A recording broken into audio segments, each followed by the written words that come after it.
케이블 안에 어떤 칩들 숨겨놓고 하는 거 있는데, 제가 PD님에게 공격을 한다고 했을 때 공격 코드를 보내면 PD님 컴퓨터를 그대로 장악할 수 있어요. 일단 공공 와이파이는 기본적으로 전원세가 안 채워져 있겠죠. 주고받은 데이터들을 그 공격자가 볼 수가 있어요. 그 값을 제가 훔쳐다가 그 서비스에 다시 보내주면 제가 그 사람인 척할 수도 있는 거고, 내가 어떤 프로그램이든 실행할 수 있다는 걸 의미하거든요.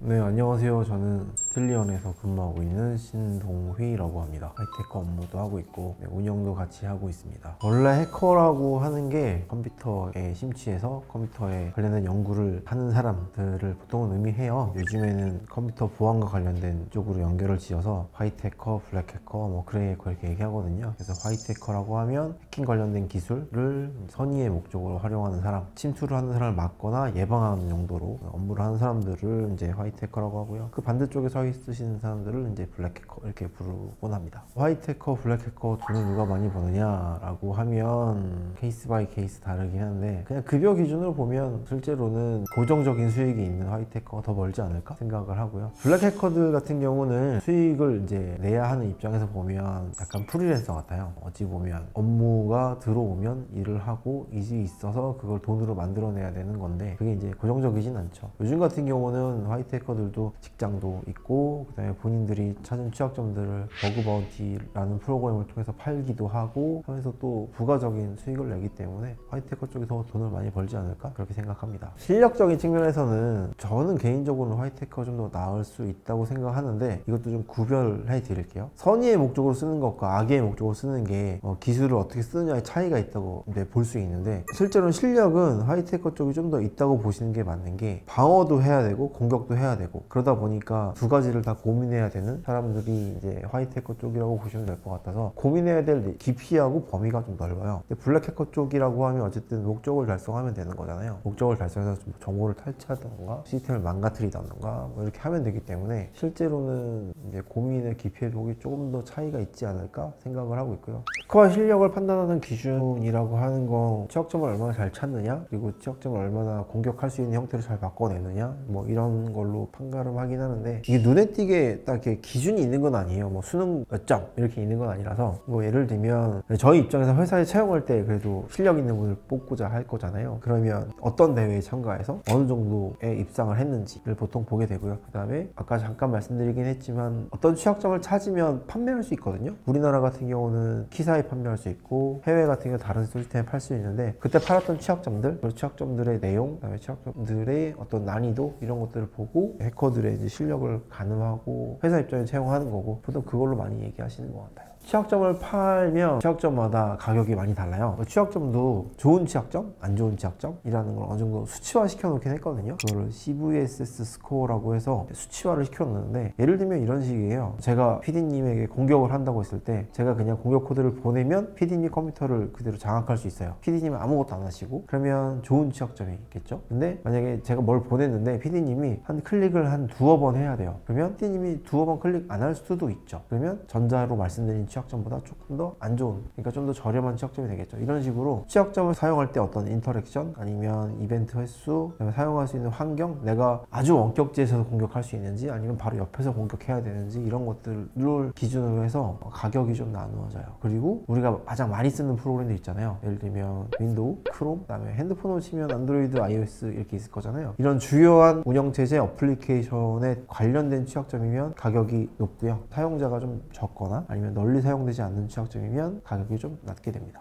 대부분 이제 이메일 같은 피싱이 가장 많은 건데, 이메일이 오면 열어보지 말라고 하잖아요. 출처가 불분명한 경우에. 근데 그럴 때 열어봤을 때, 실제로 열어보고 몇 번 클릭하다 보면 악의적인 사이트로 자동적으로 넘어가서 악성 코드에 감염되는, 그래서 랜섬웨어에 감염되고, 이런 형태들이 가장 빈번하게 있는 것 같고요. 또 하나 같은 경우는 뉴스로 나왔거나 아니면 영상으로도 많이 봤던 것 중에 하나가 케이블 안에 어떤 칩들 숨겨놓고 하는 거 있는데, 정말 겉으로 표현하자면 전혀 차이가 없어요. 판별하기 좀 어려우신데, 저도 이제 영상을 몇 개 봤었는데, 해킹칩 안에 기본적으로 어느 정도 일정 수준 이상의 악의적인 행위를 할 수 있는 게 들어가 있고요. 또 하나는 그 영상을 잘 보면 대부분 어떤 일을 하게 되냐면, 그 해킹칩을 가지고 어떤 프로그램을 실행할 수 있다고 설명을 해요. 시연도 보면 그래서 노트패드 켰다가 거기에 내가 원하는 메시지 이렇게 띄워주고 이렇게 하거든요. 노트패드를 실행할 수 있다는 건 내가 어떤 프로그램이든 실행할 수 있다는 걸 의미하거든요. 그렇기 때문에 실제로는 노트패드를 실행하는 게 아니라 거기 안에 어떤 악의적인 프로그램을 넣어서 실행을 시키거나 아니면 그걸 꽂으면 인터넷에 연결된 환경이면 저기 어딘가에 내가 올려놓은 악의적인 파일을 다운로드 받아서 실행하세요 라고 이렇게 하겠죠. 그러면서 이제 악의적인 코드가 실행이 되고, 또 악의적인 코드가 실행되고 그대로 있는 게 아니라 악의적인 코드는 계속 변해요. 새로운 프로그램을 다운로드 받아 또 실행하고 또 실행하고 이렇게 많이 하게 되죠. 그럴 수도 있긴 한데 이게 실제로 물리적으로 어떤 행위를 해야 되는 거잖아요. 판매 행위를. 그래서 몇 번 하다 보면 잡힐 거라서 실제로 그렇게 막 하진 않는 걸로 알고 있고요. 이게 만약에 이걸 한다고 하면 주요 대상들이 있거든요. 흔히 말해서 공격자 입장에 타겟이라는 곳이 있는데, 타겟이 쓸만한 곳에 이렇게 집중해서, 예를 들면 예전에 이런 거 있어요. 누군가 USB를 이렇게 상자에다가 담아 선물을 이렇게 해서 드린 거예요. 그러면 그분은 선물이잖아요.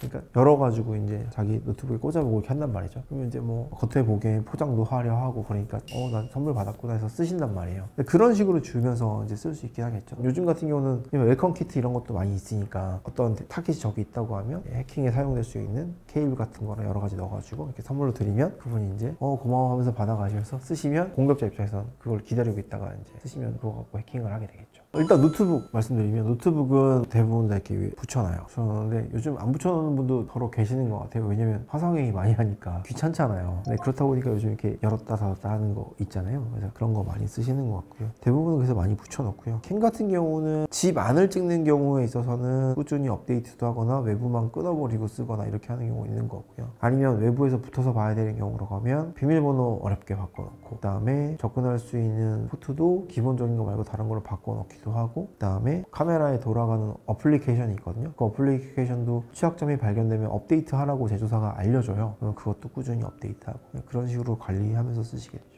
요즘에는 취약점도 많이 이제 발견돼서 패치되고 하다 보니까 좋아지긴 했는데, 그럼에도 불구하고 취약점은 계속 나오고 있는 상황이고요. 그리고 한 가지 기본적으로 계속 이 말씀을 모든 분들이 다 말씀하는 이유가 뭐냐면, 카메라를 이렇게 하나 설치해 놓고 있으시잖아요. 그러면 그거를 설치되고 돌아가는 모습을 보고 잘 돌아간다 하신 이후에 업데이트를 안 하세요.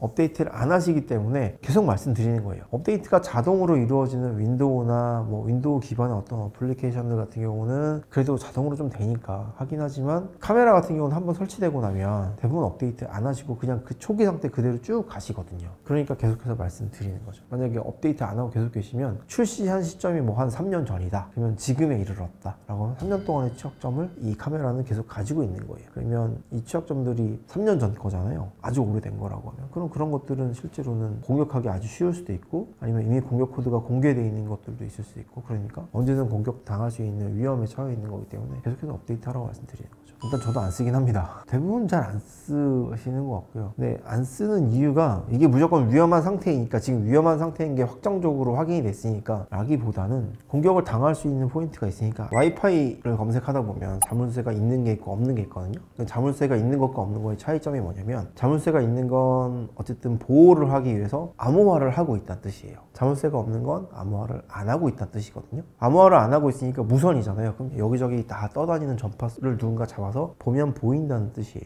일단 공공 와이파이는 기본적으로 자물쇠가 안 채워져 있겠죠. 왜냐면 공공재니까 누군가나 다 쓸 수 있게 하기 위해서 와이파이에 비밀번호를 안 걸어놨단 말이에요. 그러니까 보안 수준이 일단 기본적으로 낮다고 생각하는 거고요. 또 하나는 그 뒤에 있는 라우터나 이런 부분에 있어서 관리가 어느 정도 될까? 신뢰하기 어렵다? 신뢰하기 어렵다기보다는 좀 그 부분을 내가 모르니까 안 쓰는 걸 권장을 해드리는 편이죠. 불안한 건 아예 안 하는 게 나은 거니까요. 공공 와이파이나 비밀번호가 안 걸려있는 와이파이 쓰잖아요. 그럼 누군가 잡아서 데이터를 보게 되잖아요. 그러면 예를 들면 거기 안에 주고받은 데이터들 있죠. 그 공공 와이파이나 암호화되지 않은 와이파이를 통해서 주고받은 데이터들을 그 공격자가 볼 수가 있어요. 그럼 보면 데이터들 중에 일부는 어느 정도 악의적인 용도로 쓸 수 있는 게 있죠. 예를 들면 아이디 패스워드 가지고 로그인하면 상대방이 저한테 어떤 값을 주거든요. 그 값을 제가 훔쳐다가 그 서비스에 다시 보내주면 제가 그 사람인 척 할 수도 있는 거고, 아니면 아이디 패스워드가 그대로 노출될 수도 있고, 그러다 보니까 쓰지 말려고 하는 거죠. 그리고 재미난 걸 말씀드리자면 그런 것도 해요. 여기 와이파이 검색하다 보면 이름이 뜨죠. 이름이 뜨는데, 이름 뜨는 것 중에 신뢰할 만한 이름들 몇 개 다 알고 계신 거 있잖아요. 통신사들 이름이 있거나 그런 거 있잖아요. 그거 핫스팟을 열거나 아니면 내가 와이파이를 내가 임의로 열 때 그 이름 제가 설정할 수 있거든요. 그럼 그 이름을 누구나 다 아는 이름으로 제가 설정해 놓고 그냥 공유기 딱 갖다 놓고 기다리면 그 공유기로 누군가 붙겠죠. 그러면 그 공유기의 제어권은 제가 가지고 있는 거잖아요. 제가 설치한 거니까. 그러면 그 공유기 안으로 통신하는 모든 내용들을 제가 보는 거죠. 그러면 그 정보를 제가 훔쳐갈 수 있겠죠. 그런 식으로 일부러 하기도 해요. 예를 들어서 이런 거 많아요. 뭐 전쟁이 났다. 그러면 전쟁 관련된 뉴스를 긴급하게 타진하는 것처럼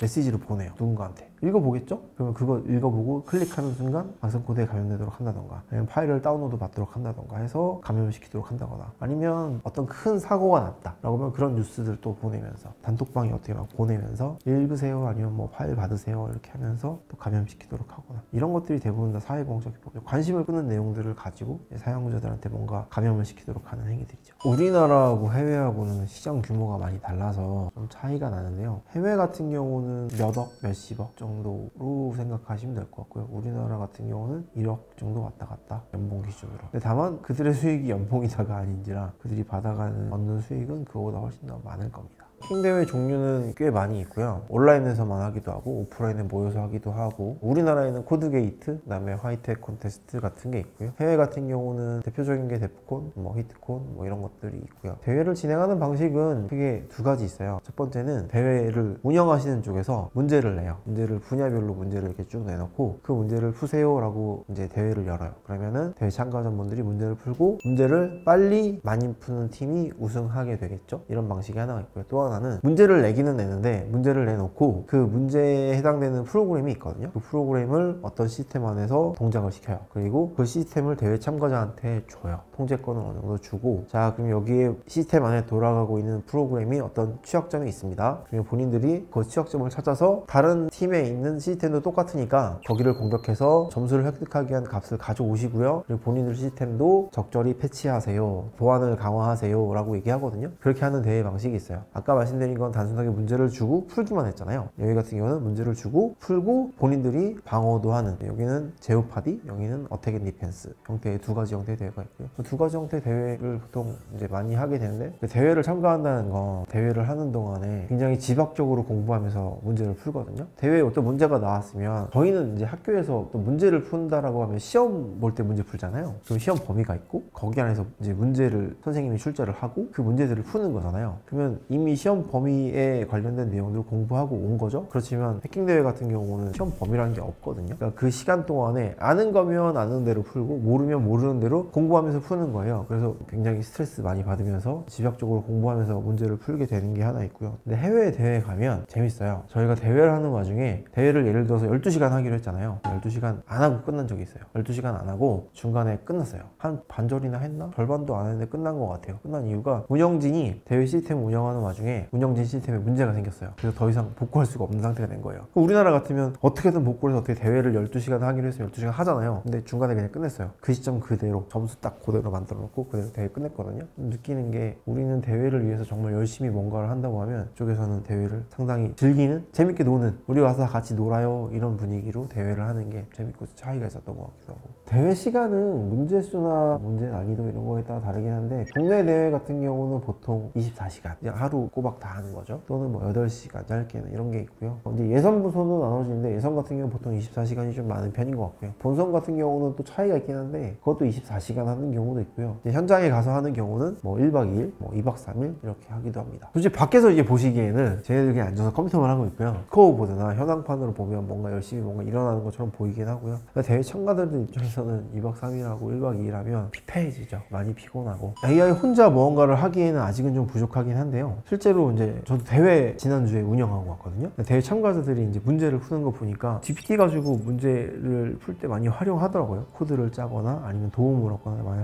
활용하는데, 그런 걸 보면 조금씩 해킹 분야의 이 AI나 이런 것들을 활용해서 문제를 좀 더 쉽게 해결하거나 빠르게 해결하기 위해서 뭐 활용을 하는구나 라는 거는 좀 보이는 것 같아요. 향후의 모습을 보면 지금 현재보다는 조금 더 쓰겠죠. 무언가를 이제 AI 기술을 더 써서 해킹하는 데 쓸 수 있겠지만, 그래도 아직까지는 조금 더 사람 없이 하기에는 좀 부족하지 않나 라는 생각을 하고 있습니다.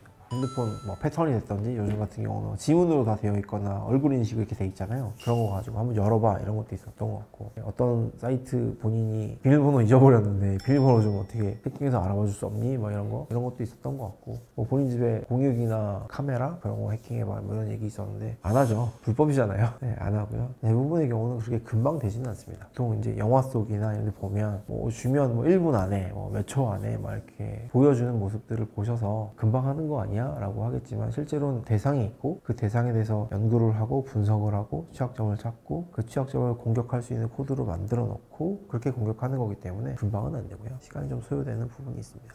진부하긴 한데 이게 진리이고 정답이라 항상 말씀드리는 건데 크게 두 가지 정도 있는 것 같아요. 소프트웨어 업데이트 하세요. 업데이트 하라고 하면 그러면 이제 그래서 질문을 좀 구체적으로 하면 대체 내가 뭘 언제 어떻게 업데이트 해야 되는 거야? 라고 물어보실 수 있거든요. 단순하게 이렇게 보시면 돼요. 내가 사용하고 있는 IT 기기 있잖아요. IT 기기는 다 업데이트 한다고 생각하시면 돼요. 여기서 IT 기기라고 하는 게 종류가 많긴 한데 기본적으로 항상 들고 다니시는 핸드폰 있고 노트북에 운영체제 있을 거잖아요. 핸드폰이나 노트북에 운영체제 하면 이 운영체제만 정말 업데이트 하시더라고요. 근데 그게 아니라 노트북이나 핸드폰 안에 들어있는 어플리케이션, 이제 핸드폰 같은 경우는 앱도 자동으로 업데이트 해주니까 그나마 나오는데 노트북이나 얘네 들어있는 저희가 많이 사용하는 운영 프로그램이 뭐 오피스 제품군 있고 한글도 있고 기타 다른 어플리케이션들도 다 업데이트 할 수 있거든요. 그런 것들 꼭 업데이트 하라고 말씀드려요. 웹브라우저 같은 것도 마찬가지고요. 그리고 카메라, 집에서 사용하는 CCTV 카메라, 그 다음에 공유기, 그리고 집에서 사용하는 프린터 이런 것들 꼭 업데이트 하라고 말씀드리고, 그리고 TV 이런 것들, 그 다음에 집에 있는 셋탑박스도 있거든요. IPTV 보기 위해서 셋탑박스 집에 설치되잖아요. 그런 거 자동으로 업데이트 되거든요. 그런 것도 업데이트 되는지 꾸준히 보셔야 되고, 그리고 또 중요한 게 비밀번호. 공격자한테 가장 큰 장벽을 제공해 주는 게 어떤 서비스나 어떤 제품을 이용하고자 하는데 그냥 단순하게 아이디 패스워드만 딱 넣으라고 하는 경우예요. 다른 기능 아무것도 없이. 그러면 이때 공격자들이 대부분 하는 행동이 뭐냐면 거기에 기본적으로 알려져 있는 아이디 패스워드들을 집어넣어요. 그리고 되면 하고 아니면 버려요. 여기서 중요한 게 뭐냐면 공격자들이 그럼 버리게 만들어야 되는 거거든요. 근데 널리 알려진 패스워드를 쓰거나 이미 다른 곳에서 유출된 널리 사용된 패스워드들 또는 내 패스워드가 여기저기 다 똑같게 사용되고 있는 거를 그대로 사용하시면 당연히 문제가 발생해요. 그러니까 서비스별로, 제품별로 비밀번호 아예 다르면 가장 좋고요. 적어도 한두 글자는 꼭 다르게. 그리고 비밀번호 기억하기 어려운 것과 공격자가 공격하기 어려운 거는 똑같거든요. 그렇기 때문에 비밀번호도 어렵게 하는 걸 권장을 해드리긴 합니다. 근데 어렵죠. 비밀번호 다 다르게 해야 되고 어렵게 해야 되고 그럼 대체 어떻게 외우라는 거냐 이런 얘기들이 좀 있잖아요. 솔직히 사실이잖아요. 그러다 보니까 아예 어렵게 하시고 잊어버리시는 것 괜찮아요. 아예 그냥 딱 기억에서 지우시는 거예요. 처음에 굉장히 어렵게 하고 그럼 다음에 로그인할 때 어떡하라고 새로 만드시는 거예요. 다시 매번 새로 만들고 로그인하고 쓰고 또 기억에서 싹 지우세요. 그리고 다시 하고. 귀찮잖아요. 다른 사이트 모두 동일하게 해서 뭔가 유출이 돼서 문제가 발생하는 것보다 다 어렵게 하고 잊어버리고 하나 다시 세팅해서 쓰고 이게 훨씬 더 안전하다고 생각해요.